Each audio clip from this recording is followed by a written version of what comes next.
Vous n'avez pas à vous inquiéter dans la vie. Vous avez de l'argent, des bons revenus, un métier, une entreprise qui vous embauche, vous êtes peut-être cadre moyen, vous êtes peut-être cadre supérieur. En apparence, tout va bien. Alors pourquoi est-ce que tout d'un coup, vous vous sentez d'avoir envie de changer de vie, vous vous sentez d'avoir envie de faire autre chose, d'avoir un autre projet, peut-être de vous réconcilier avec des ambitions, des idées, des projets que vous aviez quand vous étiez plus jeune? Qu'est-ce qui a pu se passer? Probablement qu'à 30 ans, vous avez commencé votre carrière, vous avez eu des enfants, vous avez investi dans votre résidence principale, et tout ça, ça fait que pendant quelques années, la situation financière, votre situation financière a été peut-être un tout petit peu compliquée. Tout petit peu compliquée parce qu'il fallait payer la nounou, parce qu'il fallait payer le crédit de la maison. Et puis, à 40 ans, ça s'est amélioré.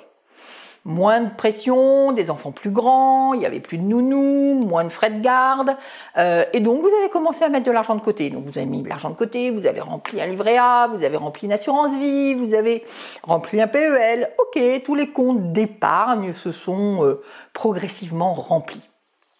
Parallèlement, vous avez suivi les conseils de votre banquier. Donc vous avez investi comme votre banquier il a dit qu'il fallait le faire. Vous avez mis de l'argent de côté, vous avez investi comme il l'a dit. Peut-être que vous avez, parce que quelqu'un vous a dit que c'était une bonne idée, investi dans un programme de défiscalisation. Vous savez, les fameux programmes Duflot, Pinel, avant c'était Cellier, donc des choses qui vous permettent de faire des économies d'impôts.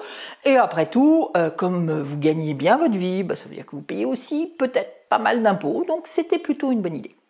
Et puis maintenant, vous vous apercevez que, avec quelques années supplémentaires, ce programme, il vous rapporte pas vraiment d'argent. En fait, tous les mois, vous rajoutez de l'argent pour couvrir le crédit qui correspond à cet appartement. C'est comme ça qu'on vous a dit de faire, donc c'est normal que vous fassiez comme ça. À 50 ans, 45, 50 ans, c'est là que peut-être vous êtes en train de me regarder. C'est là où vous vous dites, ouais, mais est-ce que c'est vraiment la vie que j'avais choisie? Est-ce que j'avais pas d'autres rêves quand j'étais petit? Ça, c'est la bonne version de cette vidéo. Mais il y a aussi la moins bonne. C'est-à-dire que c'est peut-être pas vous qui allez décider. C'est peut-être votre entreprise qui va décider. Et votre entreprise, elle va décider que quelque part, elle a moins besoin de vous. Qu'elle va faire un plan de licenciement. Et vous en ferez partie. Et donc, elle va décider pour vous que vous aurez, certes, de l'argent, toutes les réserves que vous avez accumulées, et aussi pas mal de temps. Pas mal de temps parce que, grosso modo, elle vous a rendu votre temps. Et la question, c'est maintenant, à partir de là, qu'est-ce que vous allez faire? Quel est le programme pour la suite? Comment vous allez intégrer, créer votre liberté financière dans cette vie qui jusque-là était juste parfaite? Je rencontre extrêmement souvent des personnes qui sont dans ce cas-là, qui ont été cadres dans une entreprise où ils ont été licenciés, qui peut-être ont été cadres dans une entreprise et qui, tout d'un coup, ont terminé en bore-out ou en burn-out. Tous les out, ça sonne pas très bien le out, c'est quand même la voie vers la sortie. J'ai aussi des personnes qui, tout simplement, se sont dit « ouais, non mais j'ai plus envie ».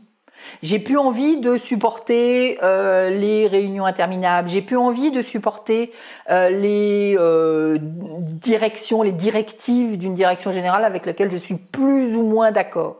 J'ai plus envie de supporter les lourdeurs de la grande entreprise. Quelque part, il y a une espèce d'appel à la vie, il y a une espèce d'appel à plus de facilité, plus de légèreté, plus d'agilité. C'est aussi ça la liberté financière.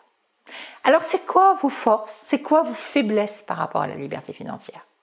La force, bien évidemment, vous avez des économies. Ça, c'est une vraie bonne nouvelle. La deuxième force que vous avez, et non des moindres, c'est que probablement vous avez fait des études. Donc, vous savez apprendre. Alors, quand je vais vous suggérer d'apprendre d'autres manières d'investir, d'apprendre comment gagner de l'argent en entreprenant, vous allez savoir faire. Vous allez bien évidemment facilement apprendre à devenir investisseur, à devenir entrepreneur. Ça, c'est la bonne nouvelle. Maintenant, il y a quand même quelques petits pièges. Les petits pièges, c'est quoi? C'est qu'il va falloir changer votre manière de penser. On va quitter les sentiers battus, on va rentrer dans des choses un peu plus exotiques, pas toujours extraordinairement exotiques, mais tout simplement des choses qui sont pas du tout préconisées par les banquiers, dont les banquiers ne parlent pas. mais qui sont plutôt du domaine des investisseurs et des investisseurs professionnels. Vous allez devoir trouver des manières d'investir plus actives, plus rentables, plus entreprenantes. Vous allez devoir accepter que l'argent que vous avez sur vos comptes, qui vous sécurise, en fait, n'a aucune utilité dans votre vie. Vous pourriez le mettre sur la table, vous pourriez le jouer.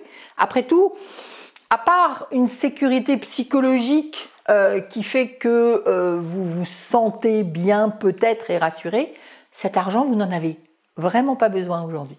Et puis, vous allez devoir comprendre que l'argent fait beaucoup moins le bonheur que le dépassement de soi. Que le fait d'entreprendre et de réussir un projet que l'on porte soi, qu'il s'agisse d'investissement ou qu'il s'agisse d'entreprise.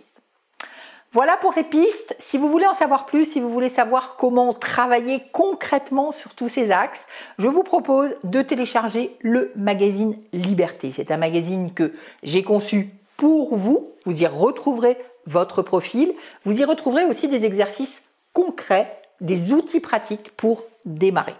Et en face de chaque profil, vous avez les outils 1, 2, parfois 3 que vous devez utiliser en priorité.